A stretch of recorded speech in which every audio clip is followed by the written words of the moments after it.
because this topic is really juicy and I want to honor that you're all here. So we're going to kick in. And without any further ado, we're going to start just like with what we're exploring. And then we'll move into a space of who we each are and who Katherine is. But just to start, and if anyone's not muted, if you can mute yourself, I hear perfect. That solved it. There was a little echo. So without further ado, Katherine, will you share with us what are the codes of creation? Yes, very good question. So the codes of creation are literally the intelligence that lives inside your physical body. And it's the intelligence that is activated by your sexual energy, your life force, and is held in your most intimate anatomy, basically accessed through your sexual anatomy. And these codes hold both the wisdom or the knowing of both how we bring things from the metaphysical into the physical, or the unmanifest into the manifest, or they can also be utilized in the journey of union. So moving from the manifest into union and eventually dissolution. So these codes are literally living within your most intimate sexual anatomy. And as we activate our Shakti, our life force, our sexual energy, which is the most powerful force that we have access to as humans, that force of desire, and we allow that to move through these very, very intelligent portals, this technology is activated and we automatically animate the design of our soul. Each of us have come here at this point in time with a very, very specific purpose. And it is our desires, when we truly honor them, that sort of pull us deeper into actualizing that purpose. So I think we'll go more in depth in a little bit, yes? Yes, yes, amazing. Well, thank you for anchoring us with just sort of the essence of this conversation. And I really wanted everyone to feel into like really where we're going and what we're talking about, from the depth that Katherine offers and speaks from. And perhaps before we go any further in, will you speak for a moment, Katherine, about our sexuality and life force, and what are we really talking about here as we kind of go deeper into our anatomy and our bodies in this conversation? Yeah, good question. And Mira, I'm feeling the need for a little disclaimer because we are broaching territory that is not commonly spoke about, especially in many of our cultures. Sexuality is often taboo, and really what we're accessing through our sexuality, as I touched on a minute ago, is life force. And that that pure life force that is actually the animating factor that brings our soul or our essence fully into our body, into our human experience. And so, you know, in order to reconnect with the pure aspect of our Shakti or our sexual energy, first we need to presence all the emotions, the beliefs, the attitudes that we've either come into this life with around it, received from our own ancestral line, or incurred through our own traumas around sexuality. And so as we begin to just in our bodies deeply presence all the places those emotions or stories, old stories, are being held, that can release, and we are opened up to more of the free flow of this life force. And you know, innately this work is tantric. True tantra is only this much about sex, okay? Tantra is an alchemy, and when we activate our sexual energy in union with our desire, our deepest desire being to fully awaken, to fully embody, then the fire of that alchemy will bring all that is not a true part of our design, a true part of our soul, up to the surface to be revealed and shown. and released. And as we do that, the quality of our sexual energy or our Shakti starts to lose a lot of the denser frequencies of lust, of control, of domination, of submission, of shame, and starts to become more purely an expression of just life force and light. Does that answer your question? Yes, absolutely. Yes. I think there's such that we have some resistance, or there's faux pas around, sexuality being a part of creation, and what is our life force, and what's sexuality, and how does it all come together. And that's really who Katherine is to me, and what she's embodied for me is really bringing together sexuality, creation, our soul, and our connection to source, and how that's integrated into a whole channel, and how it's, I won't say much into it, but how it all works together. And often, my passion, I'll share for a minute why I'm so excited we're having this conversation is, as many of you know me, hi everyone, hi Julie, leading the quantum money movement, and really being this stand that we remember ourselves as creators, and that we step into a place of recognizing true abundance, and see ourselves as the ones generating that. I'll share for a minute how I've met Katherine. I'm actually in a leadership program where I created a game. And the game that I created was to create like new paradigms and new life. And inside of this game, I shared with a dear friend of mine, also named Katherine, about that I was out to really, from a pure, genuine place, allow the next level of creations to come through me. And my friend said, well, I know just the person that I think you should meet. And her name's Katherine. And she lives here on the Big Island in Hawaii. And my friend, they were both my friend and Katherine were in the Big Island in this Sacred Bay area. And I was living in Manhattan in New York City. And I felt the impulse of creation. I felt the call, and I booked a flight. This is in July during, COVID and all of its expression. And I arrived on the Big Island of Hawaii on July 4th, actually, as a symbol of probably recognizing interdependence and sovereignty on a soul creation level. And therein began my journey with Katherine, where we've been working privately and in many conversations of tapping into this inner technology that we all have inside of us, that are the portals and gates to creating. And so my intention today, as really opening up the conversation of this movement of us recognizing ourselves as creators of the new economy, as us recognizing ourselves as creators on the planet, I couldn't want anything more to be available to us than what I've discovered, and many people around the planet are discovering, as a source, a way to go within and find this for ourselves. So the intention of this conversation today with Katherine is really to jump in and explore, like, what are we talking about? First of all, like what is this that we're pointing at? What are these codes? How do we become creators? And I'd like to just invite the space for a really juicy, sweet, honest, authentic, open conversation around, just the beginnings of what this can look like. So I'm so honored and feel so privileged to be in conversation with Katherine and all of you right now around this. And we're so happy that it's live and that you're all here, because we'll have time at the end for some questions. And there's space for you just to really fully be here and be present in whatever way feels good to you. So thank you from our hearts and souls for being in this conversation and coming today on this. It is a very potent Sunday.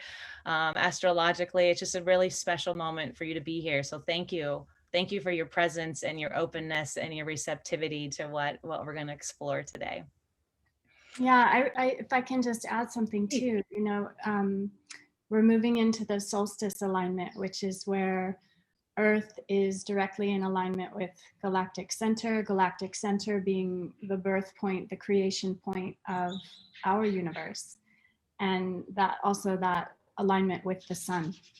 And so, you know, everything that we are talking about here today in terms of the pulse of creation and how we relax into our innate place, our innate seat within that ever evolving consciousness. It's very potent right now. And we're in a period where it's becoming easier and easier for us to really let go of these old stories, these old paradigms of limitation, and relax more fully into simply what is birthing through us, those of us that are willing. And by willing, I just mean those of us that have enough of a spirit of adventure or curiosity and willingness to surrender to the deeper impulses that are moving through us, even if we can't fully cognize them in our mind, even if they're unknown. Yeah. Thank you. Yes. So, Katherine, would you share with us maybe just a little bit about your background or where you're coming from as it relates to entering the conversation of what sexuality, how we can start connecting sexuality to creativity and to abundance? Yes, good question. Yeah. So for me, the greatest impulse in this life for me has always been waking up.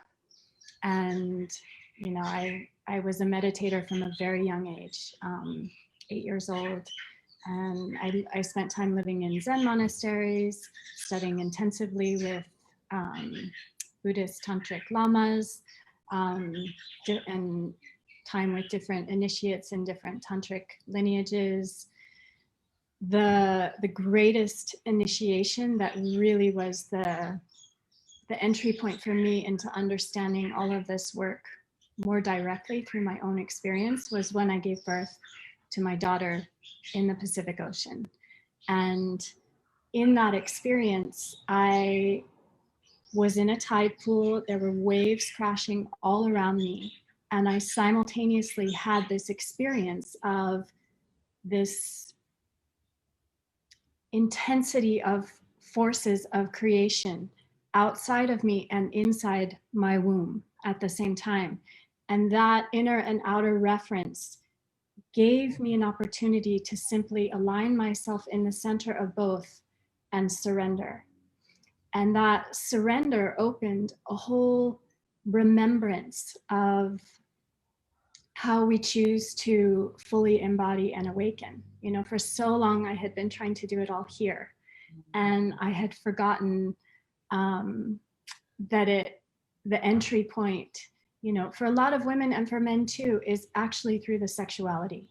And then once that has been deeply embodied, then, you know, it connects up to the higher centers, and all of that insight, clarity, and aspects on the spectrum of enlightenment can be grounded fully in this human experience. And that makes whatever illumination that's happening in our higher centers even more integrated into our inner and outer worlds. And once I really started to integrate all that was activated for me through my daughter's birth, I started to see how much power I had over the manifestation of my external world simply by doing my inner work. And as a woman in the world, I had drawn many circumstances where I either felt like I was a victim, or I felt powerless, or I felt like I could only do so much. And as soon as I started to understand these deeper life hacks or secrets of using that outer reflection to go in more deeply, and owning and being with and surrendering to all that was arising within me, I would start to see my outer world shift immediately. And it really took me beyond this understanding or old belief system that there was something to attain outside of me, that I needed to either maintain a certain meditational state or use a mantra all day to stay in that field. And sometimes life would come in and knock me out of it, and I would feel like I lost it. The more I really went in and unearthed every last stone within me, with curiosity, seeing what was underneath it, really feeling into all parts of this human experience that I had drawn to me, the more pure life force was able to just pulses through me. And that's being on the wave of ever evolving creation, moving through me. And it doesn't mean that I don't have fear. It doesn't mean that I don't feel unsure sometimes. It simply means that when these voices or these doorways show up, I really am with them, because I know that they are the entry point into a deeper dance, a greater dance, into love, into co-creation, into bringing forth the next octave of what's mine to share. Wow. Is that tangible enough, or do you need more detail? Well, first, it's very potent, and I know we're all feeling the potency in your words, and it's really creating a meditative state while being. So you're really transmitting what this pathway is. I'm finding myself really going into the inner and the outer matching as we're in our conversation. So we'll keep going into the more tangible pieces. But that was such a beautiful way to really understand truly where you're coming from, and your story of your birth, when you were giving birth, and your path. And that's just something, Katherine, I so honor about you, and why I'm so thankful I've met you, is there is a earnestness and an intentionality in this path that we'll touch more on. How, you called it a tantric path. We'll touch more on what that means, but how you're leaving no rock unturned, and how this path to being, as we talk about in the world, manifestors and creators, is like this path of going in and uncovering what's there to be discovered.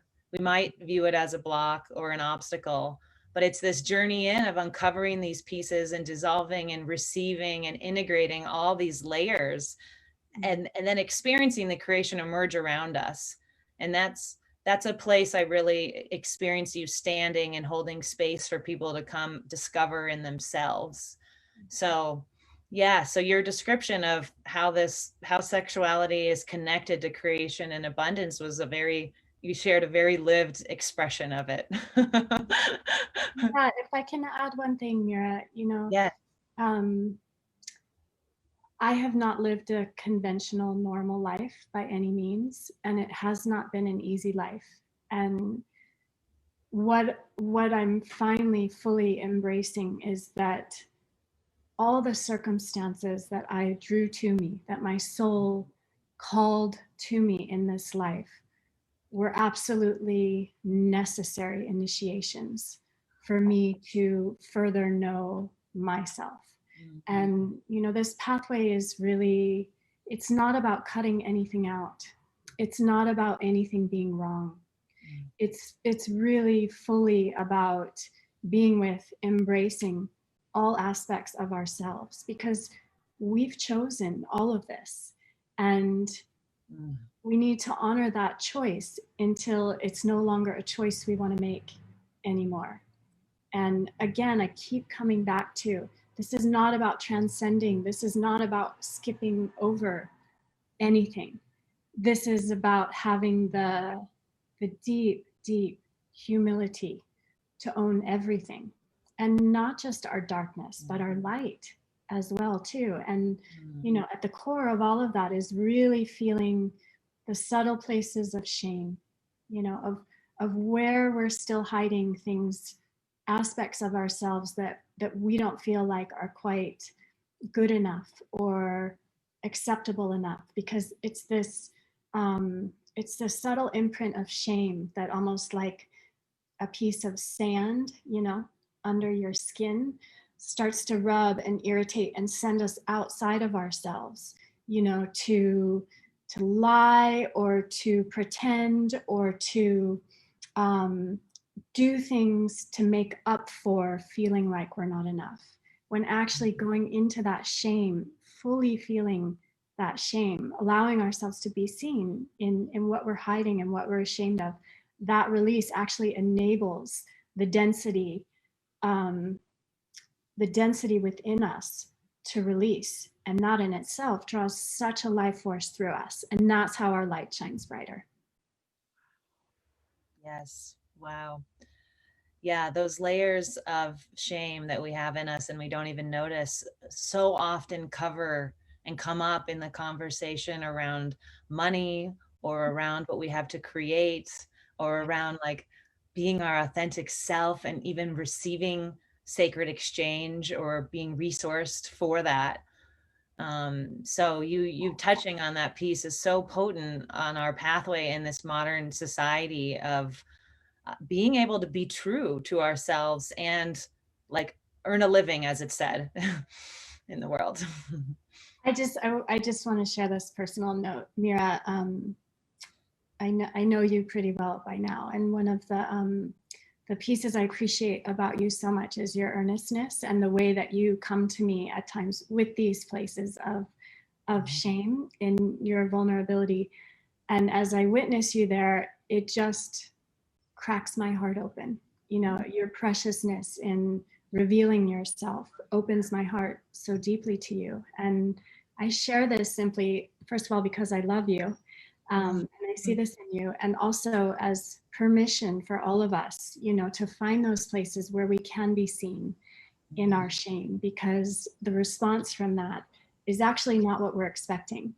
You know, it's actually brings people even deeper into their hearts. Wow. Thank you. Thank you for sharing that. Yeah, it's so true. That's what opens it all up into, well, and really what you're saying, I feel, is like what opens us up into what we've been calling, what we're calling codes, these dormant layers where there's possibility, these openings into where life and consciousness exists and wants to come through. Would you share about what is a code in the way that you talk about it and in the way that we're talking about it in this field that we're creating of inviting people into these codes of creation? Good, very good question. So yes, a code is a seed of intelligence that lies dormant until it is activated by consciousness and desire. Mm-hmm. Amazing. Let that sink in for a minute.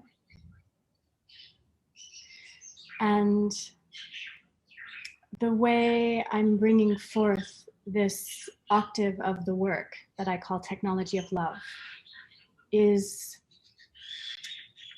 an activation of these codes through very specific portals in our sexual anatomy. And obviously, the female sexual anatomy has a different map than the male sexual anatomy. Each of these anatomical points also have a deep correlation to the elements. Why? Because if we are to bring the metaphysical into the physical, if we are to bring the unmanifest into the manifest, this world here is made up of the elements. And so the elements in relationship to each other are basically the shells that hold our consciousness in 3D form. Okay.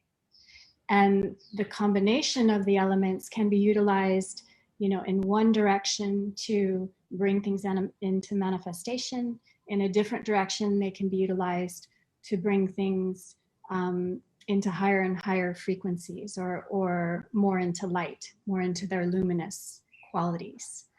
And so this work is really a combination of elemental alchemy, a deeper moving into these portals in your sexual anatomy. And in that, we begin to access not just the physical experience of these portals, but also their soulful intelligence. Okay, so I'm going to give you an example, and I'm going to start using language that may make a little bit, some of you a little bit uncomfortable. Okay, so the clitoris for a woman, all right, the clitoris is one of these portals. The clitoris is very, very connected to the element of fire. Okay, so the clitoris, once it has released the numbness and the density of, I'm going to say, electric charge, maybe from sex without lust, or a lot of overstimulation, or a lot of lust to try and kind of get an orgasm or get an experience. Once those electrical sort of charges can be released from the clitoris, and it starts to bloom in its sensitivity and its pure expression. You know, think about when you were a child, maybe first discovering your body for the first time, and you came across your clitoris, and there's this real innocence, this real curiosity, this real vitality present there. These are all qualities of the clitoris. The clitoris anatomically is connected to both channels of the Kundalini energy that spiral up the spine and connect in the brain. And so as the clitoris is more open and activated, it also illuminates the third eye, okay?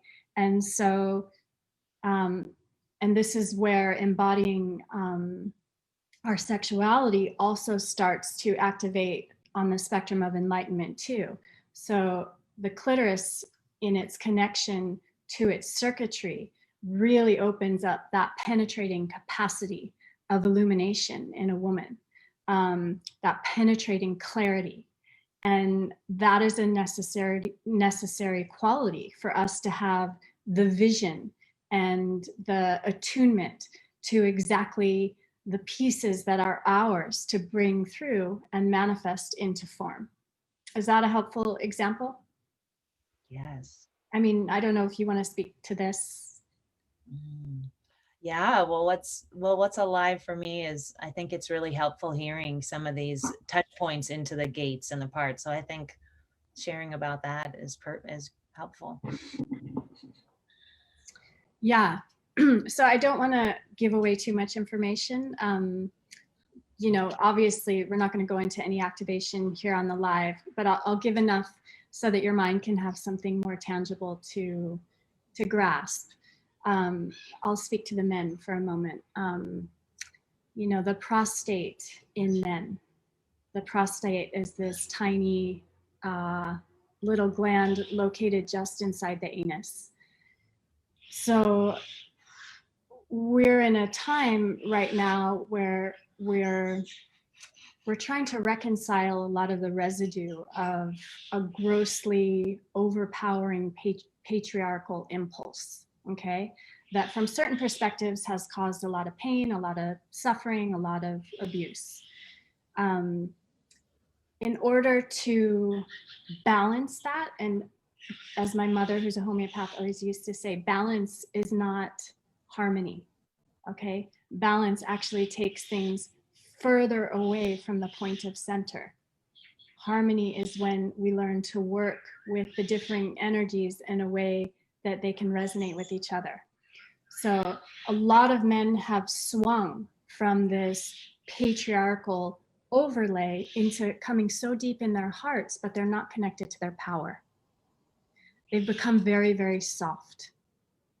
And I feel like this is one of the greatest invitations that we have, that men have right now, is to move back into that reclamation of their own deep primordial power in union with their heart, in connection with their heart. And the prostate is literally the seat of that deep, deep primordial masculine power. It is connected to the element of water. It's connected to the deep primordial waters, in the sense that it opens a man up to his direct inner experience of the pulse of creation.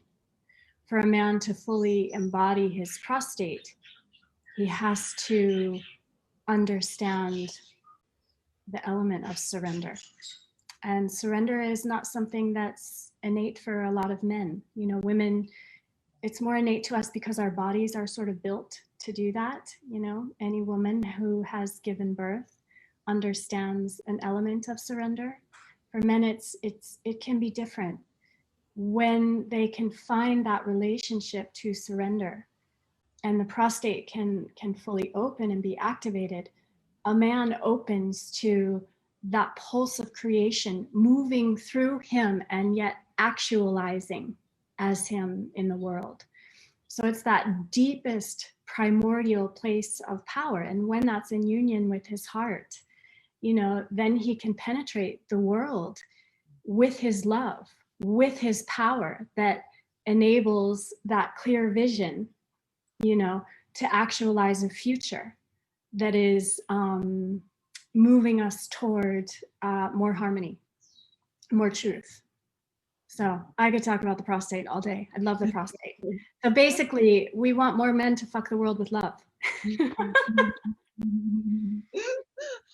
Yes, thank you. So I think we can all feel and experience like this path of really embodiment, like coming really into the body in all these ways as the path to creation.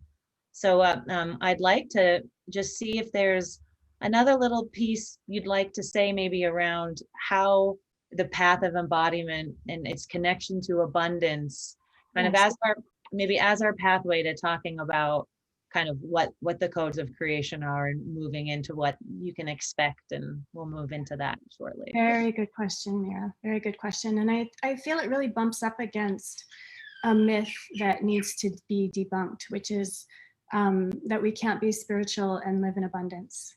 You know, there's that's not reality. You know, when I see people living that, there's a disconnect between a spirituality and their embodiment, their living of that into their life. Our innate design enables us to have access to all the resources, all the connections, all the avenues, the people, the places, for us to fully enact our purpose here on life. And as I say that, it's really disintegrating or breaking down this place in all of us where we feel like we have to fight, we have to struggle, we have to push against the world in order to do what we need to do. You know, even saying the word work, like it has a heaviness to it. And the entrance into this interface that Mira is bringing, you know, between abundance, between our soul purpose, between our sexuality and our embodiment, the key to it is really a deeper relaxation, a letting go. And in that letting go, we become more receptive. And in that receptivity, we are able to receive all the insights, all the ideas, all the resources, all the opportunity that is part of us manifesting who we are in the world. And so, you know, for all of you, as Mira touched earlier, maybe there's some shame around money or not having money or around what you bring. You know, maybe you feel like what you have is not enough. You know, as you start to be more honest with yourself and really look at these places within you and allow them to be seen, this opens you up to more of the abundance that's there for you. Another one that I know personally, I've worked with a lot in my own life, and I witness a lot of other spiritual teachers, and it's this level of pride.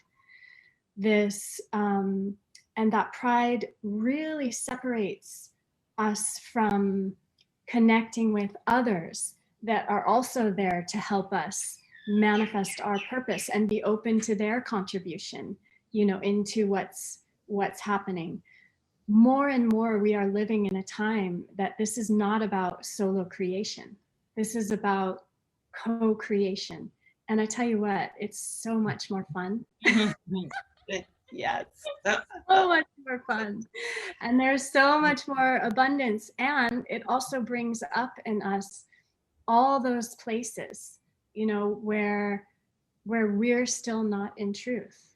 You know, I'll be honest with you, every day I do a practice, or I'm in conversation with myself or my inner circle about where I'm still out of truth, you know, what I'm still not owning.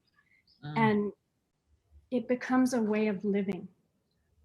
And that way of living, that humility, and I know you know what I'm speaking to, Mira, because you have it too. That humility only brings a curiosity and a interconnectedness with all life. Because guess what? We're all human. We've all got our shit, you know?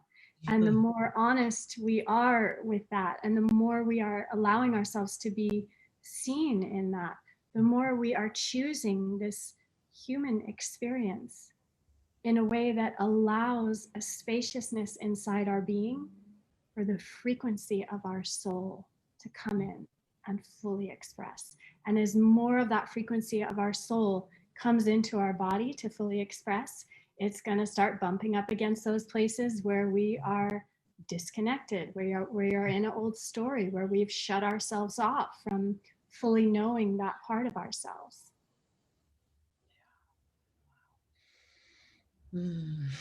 Yeah. Well, this really leads me to sort of maybe our turning point question. And it's like, and I have an answer I'd love to share after we hear yours. But why now? Like, why now should we, it's the time to lean in to this work, this path, this, all that we're sharing today? Yeah. Why now? Really good question. Do you want to go first? Go ahead. Go ahead. I know. So I feel like we're in this time frame right now, these last weeks in this year, just kind of moving, the last weeks in this year that I call the Great Flush. And it's the Great Flush because it's like the dregs of the toilet bowl, you know, kind of scooping up all the last, you know, remaining junk before it's released. And all of us right now are feeling the intensity. If you're not, you're not alive. Okay. So everything, all of your story, all of your karmic sticky points that you came into this life to resolve in some way, all of these belief systems, all of these inherited patterns that your parents, you know, sort of overlaid on you, all of that is really being stirred up right now in a very, very intense way. And I know a lot of people are saying, I thought I did this one. I thought I worked with this one. Why is this still here? Well, guess what? We're all being asked to take it to an even more thorough, in-depth place, okay, in this great flush. And this great flush is happening because there is the opportunity for those of us that are choosing it for an entirely new paradigm of consciousness to enter. And this new paradigm of consciousness is not so built on this hardened, solid identity of what's wrong or of heaviness. It's much lighter. It's oriented around frequency. It's oriented around the sharing of that frequency through ideas, through connection, through, you know, more through quantum field. There's a lightness to it. But we can't fly into that field with all this baggage that we've been carrying with us, some of us for generations. And so this time period of the Great Flush, you know, as we're finishing up 2020, and what a year it's been, right? Who knew?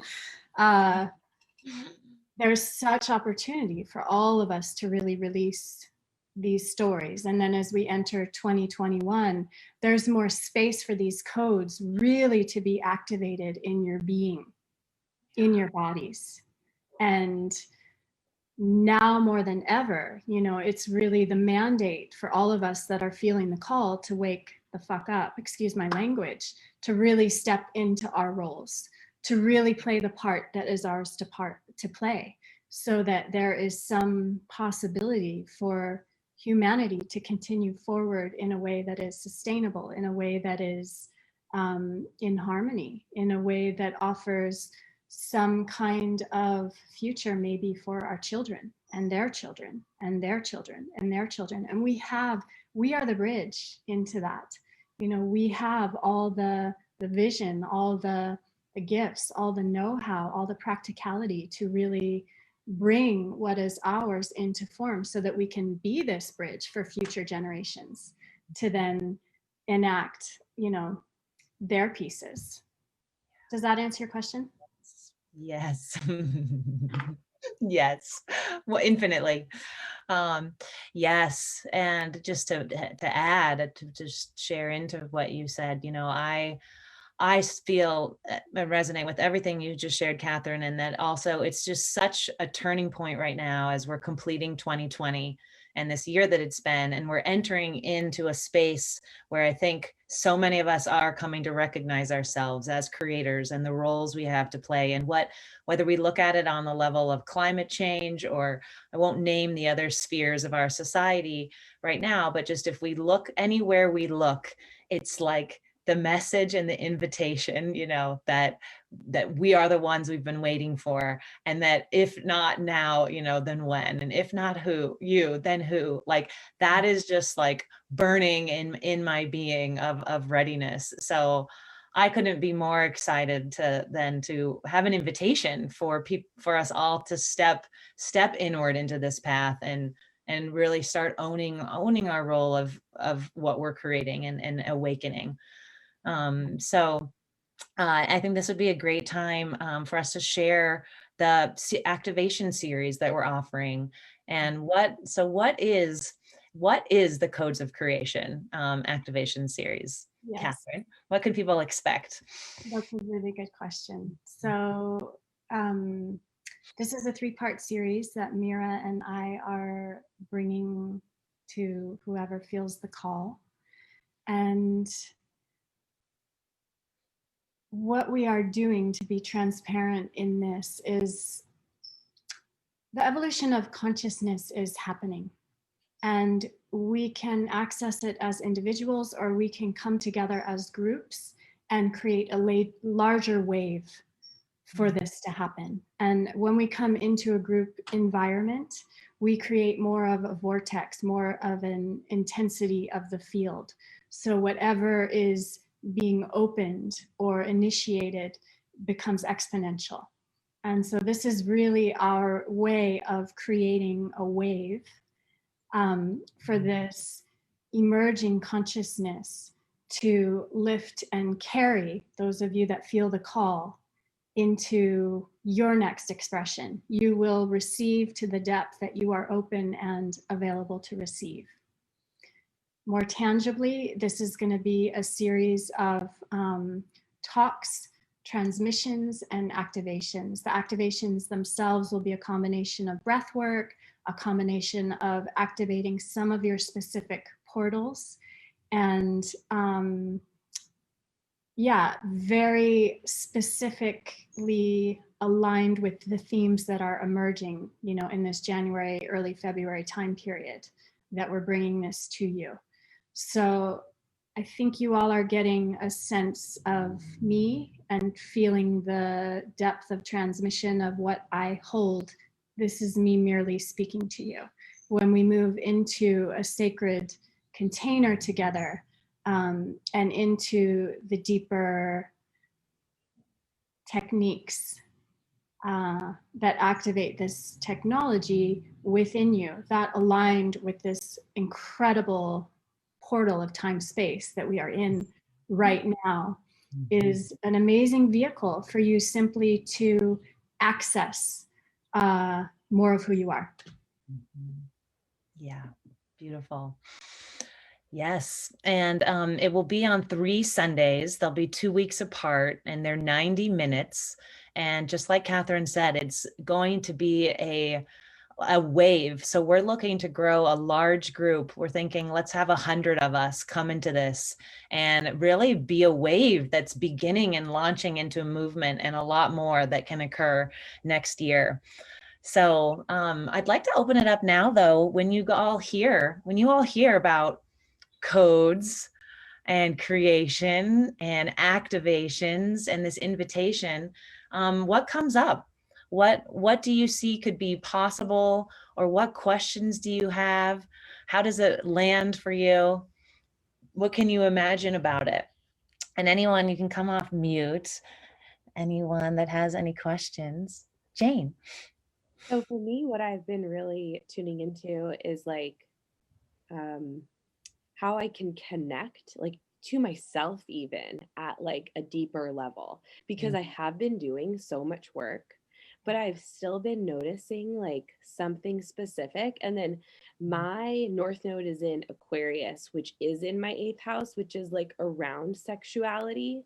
But I like have been doing a lot of like Tantra and Kundalini and that kind of thing over the course of like the past 5 years. But like, it's like, and then I've been thinking to myself, oh no, it's supposed to be in like my career house or like something else. But it's like, this like makes so much more sense to me that there's actually something that I'm like not connecting to still.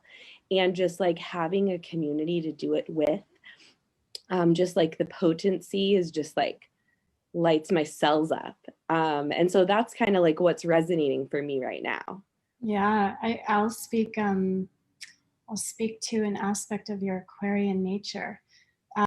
So much of the potency of these activations is in the entrainment that happens. You know, it's entrainment being, and this is happening for you right now. You're feeling my field, and it starts to ping, ping, ping, ping, ping, activate things within your own being. That's part of your Aquarian 8th house stuff happening. So yes. That's part of the gift of doing things in groups, is that level of entrainment that is available. And I also want to say, you know, this 3-part activation, this is like really just scratching the surface. The depth of this work is obviously extremely personal and profound. And this is a way that we can bring this out to as many people that are ready to receive, for whatever level they're ready to receive on. Does that answer your comment question? Absolutely. I love that. Thank you. Yeah. Does anyone else have any questions or comments? Anything spark while we were sharing, or any questions come up about what might occur inside an activation?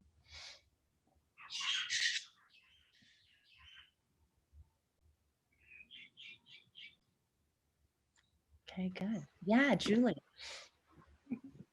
Hello, everyone. Hi. Katherine, thank you so much. I actually don't have anything. I just have a lot of stuff swimming in my space. I'm just gonna word vomit. It's more like this is all super intriguing to me, because I feel like I'm like most of you, I'm sure, it's in a state of transition. A lot of stuff came up this year, and I'm literally selling my house. We're selling in February, and we're considering like getting an RV and just like living in that for 2 months, because I just want flexibility. So like my point is that I'm in this space now of creation, but also kind of scared of it at the same time. And I know there's a lot going on in the world. And I know that I'm not into, or I'm not, I don't know a lot about astrology, but I'm aware of a lot of things going on, like the significance of tomorrow, and you know, a lot of things going on in the world, and I have a lot of questions, and I don't know how to be with some of these questions that are coming up. For example, where am I putting my money now? Because what's going on with the world and the financial system, you know? Yeah. And then a lot of what you had mentioned about sexuality and, you know, that being a portal to our third eye and creativity. I love all that. And I also feel like, I also recognize it's been kind of a block for me as well with previous programming and shame and all that. So anyway, there's my word vomit. That's Really, all everything that shows up for me. I so feel you. And I thank you because you bring some very real questions. Yeah. So, and Mira, I'm sure you have your own angle to speak to this too. You know, we are in such a period of dissolution of the structures that we've known, of the ways of life that we've known. And there's a real uncertainty, a real instability in that. And, you know, my work, my personal living, and also my work is really about anchoring so deeply in the handrail of our soul that it is that is moving us forward into whatever is emerging next. And as I said, you know, Mira, I know you can speak to this because that's basically what we've been doing for the last 6 months. I'll let you speak in just a second. It's really, as we anchor in our soul, you know, or this pathway, we are simultaneously undoing all of the ways we relied on an external guidance system, safety network, interpretation of morality. And we're anchoring more deeply in our own sovereignty, in our own ability to see, know, feel truth. And that's, I feel, the deepest invitation of these times right now, is literally the entire guru era is disintegrating. You know, we've just gone through a few years with a lot of major gurus, you know, falling because of certain activities out of alignment. The whole invitation here is for each of us to claim more of our own internal knowing. And my deepest desire with all my students, with everyone that I work with, is to fully ignite that fire within each of them so that they are strengthened in their own knowing, so that they are strengthened in their own access to center, to ground, in their own toolkit for knowing when they don't feel that, how to find their way back to that. Yeah. And as we each have the courage and the skill to do that more and more, we will emerge as a more sovereign culture. And that sovereignty breeds the ground for more creativity. It also breeds the ground, you know, we're less plugged into authority in the way that so many of us have been because we're living in fear.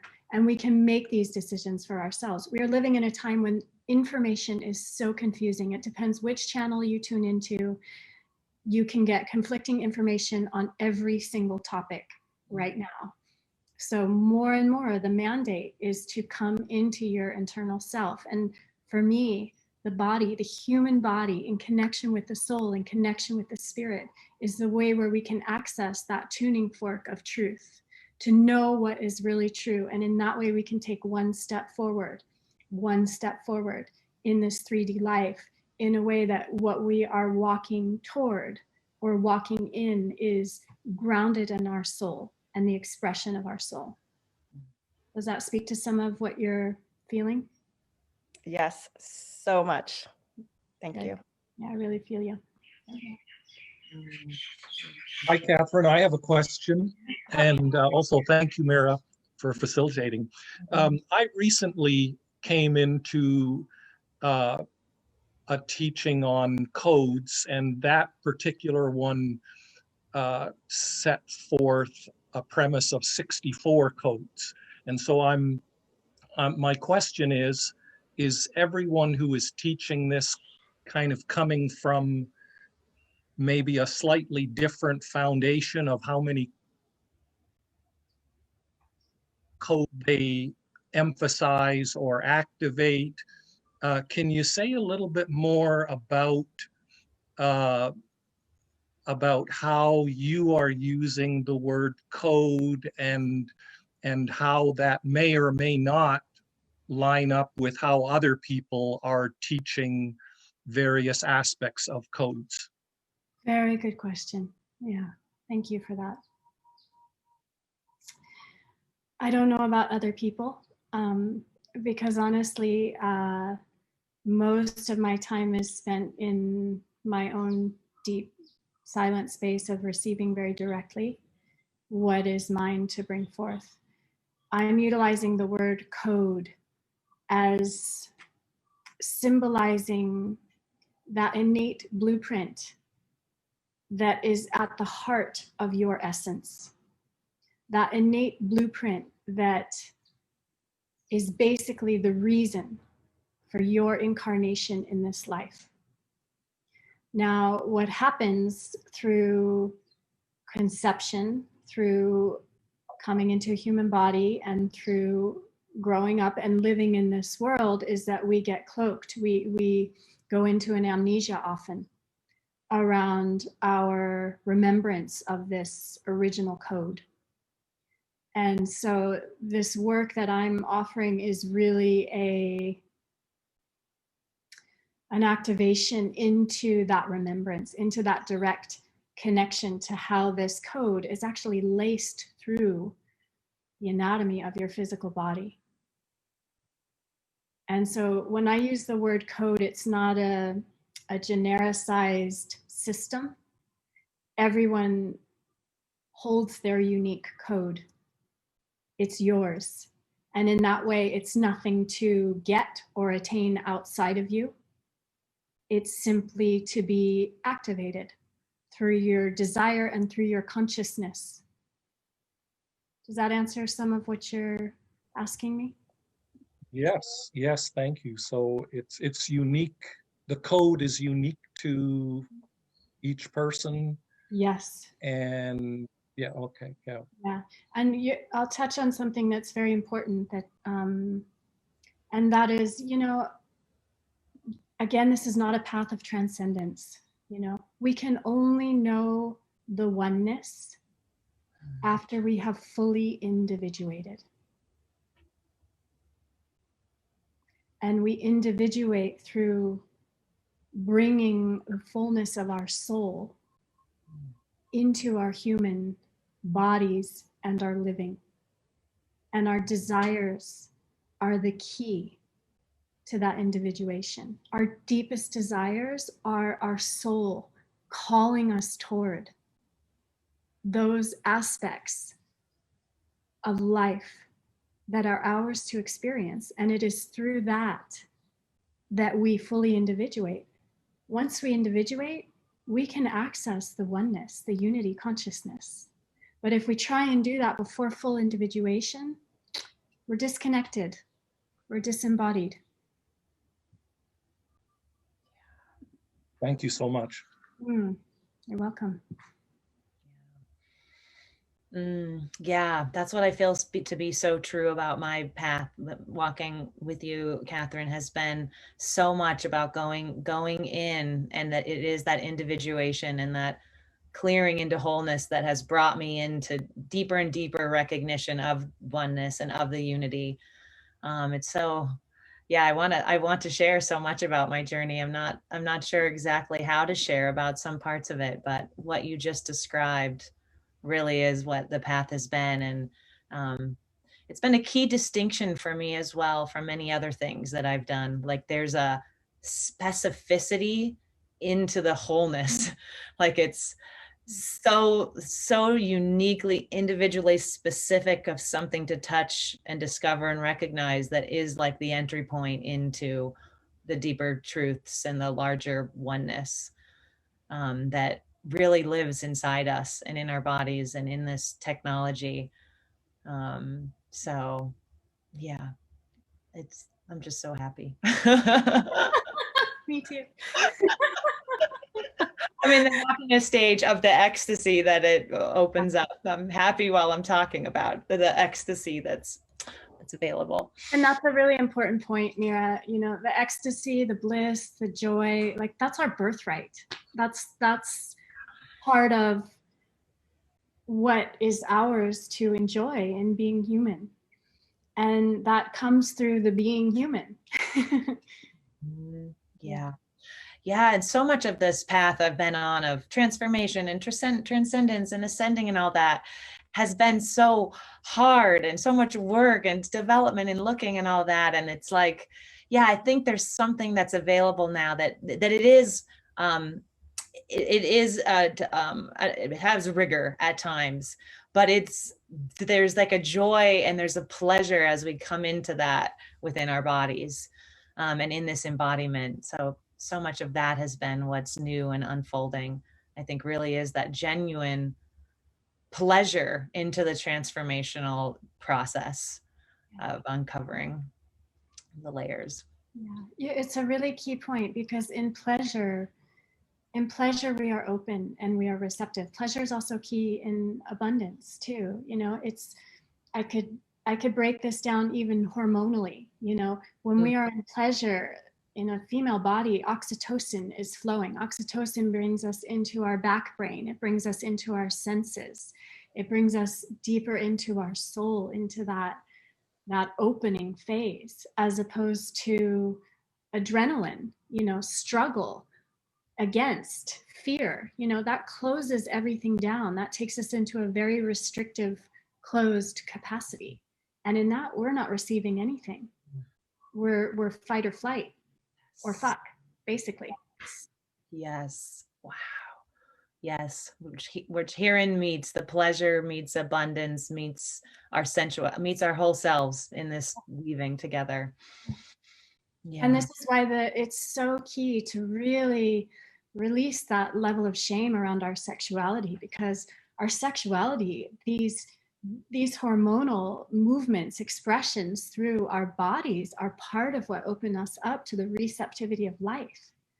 And when we release that inherent heaviness or belief around, oh, that's wrong, then we can open to the abundance. We can open to the connection. We can open to the juiciness, the dance. Yes.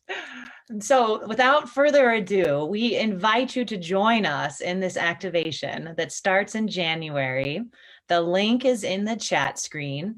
And if you sign up today, you'll get the early bird price. So it's $108 for the whole experience. So we're hoping that it's very accessible and available for anyone who wants to step into it. And as Katherine said, this is the beginning.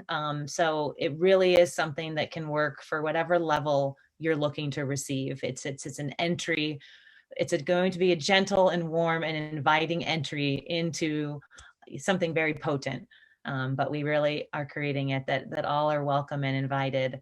We'd love you to join. We'd love you to sign up. The price will go up later this week. Please share with your friends, anyone that you would like to be on this journey with you. There's nothing that's been more magical for me than stepping into this part of the path than having a friend be a close part of it with me. And then now sharing with you all and having people on the Quantum Money team and all know Katherine and her work and our coaches. So there's not, for me, please share with people you care about and love and invite them to join us. And is there anything else you'd like to say, Kat? Yeah, I just want to say, because there's a few of my longtime peeps on here. It's good to see you guys. Unity, Oneness, Solana.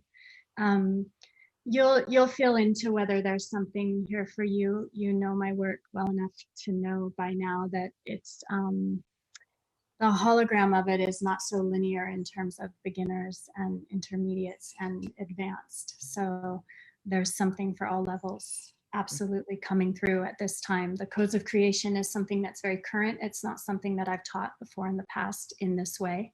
So you'll know if it's for you. And then, yeah, I just wanted to say, Mira, thank you. Thank you for your openness to co-create something together, for your absolute precision and professionalism on every level, and your joy that just makes working together so much fun. yeah, I just want to thank each of you for taking an hour out of your Sunday to let me in and let me be with you and share some of the isness that is. I hope it's touched you in deeply inspiring ways, and you can take that deeper into this very potent time portal that we're in. Yes, yes. Thank you so much, everyone. Thank you, Katherine. This is such a joy. This is ecstatic for me to be sharing this and creating this together. Thank you, everyone, for coming. Please feel free to reach out to me with any questions, and Katherine and I will stay on a few more minutes too. For anyone that has questions or wants to say hi or say anything, we'll stay on. And please stay in touch, and we'll see you soon. Thank you so much.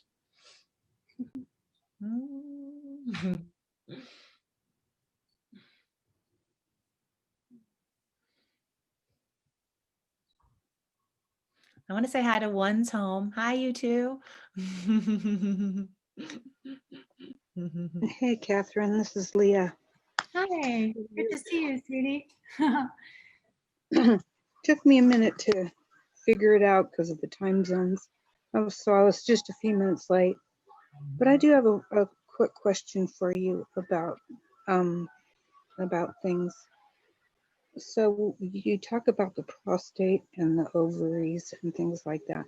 What if neither partner has those Such a good parts? question. That is such a good question. I'm really glad you brought that up. So these body parts, these anatomical, I guess they're reference points.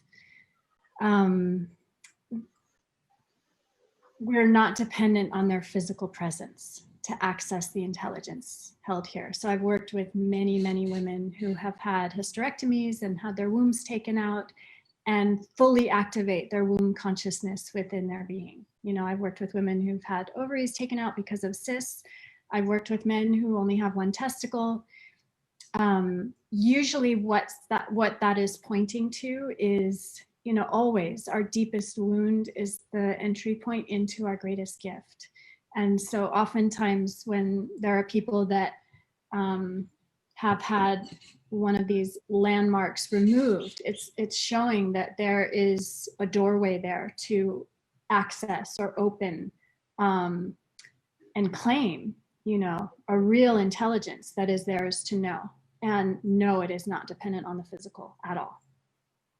Excellent question. Thank you. It seems like a total surrender, actually a surrender into joy, you know, a joyful surrender is kind of what it seems like. And because I've done a lot of personal work on myself, and it's like you said, there's a lot of things. It's like, oh, I thought I took care of that, but recently all of these things have been coming up. There are things that I haven't thought of in years, or, you know, I thought that was something that had passed me. But I'm finding, you know, with not only my getting older, wiser, and my watching my daughters grow up, you know, and see what they're going through with things and how they view themselves. And yeah, I mean, the path is really never ending. It's, you know, I think a lot of us were sold this idea that that there's a point of completion, and there's not. And so really it's about developing the muscle, which when we engage it with a curiosity and yeah, and a real openness, then it just becomes a way of living, and the struggle is gone. And it becomes less and less about the pain and more about the joy and the depth of love that we are continually being opened up to, moving through our bodies. Yeah. Thank you, Leah. well, this will be real fun. I'm sure. You're beautiful ladies. I already know you, Katherine. I can tell you're just wonderful, and it's going to be really cool. Good. It'd be great to have you. Thank you. Class. Thank you. Have a great day. Me too. Anyone else have a word they want to say before I end? Any other hellos or comments? Solana. Hi. Hey there. Hey there. Thank you so much for this talk, both of you. It's been so powerful. Beautiful to see people. So you said something earlier on, Katherine, and I was outside and I ran in to get my notebook, and I want to quote you right, because it was really just gold. You said, enlightenment is a seed of consciousness that lies dormant until it is activated by blank and love. If you can. Our codes are the codes of creation. The codes of creation are seeds of consciousness. Yes, that lie dormant until they are activated by Shakti, our desire, and consciousness and love. Thank you for adding that. You added that in, and you're exactly right. These seeds can't take root in the ground of our being without love. Love is an inherent ingredient. It's an inherent ingredient, and it's also an effect of what happens as these seeds activate. We innately become birthed more into love. That's what our physical bodies, once we release these layers, as you know, open to us, is that love. Yeah, beautiful. Thank you. I'm glad you said something so we could bring in the love. Of course, it was you. Thank you. Yeah. Thank you.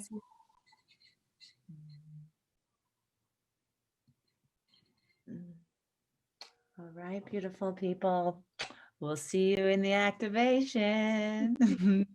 Bye. Bye. Magical day. Love you, Jane. Love you, everyone. Bye.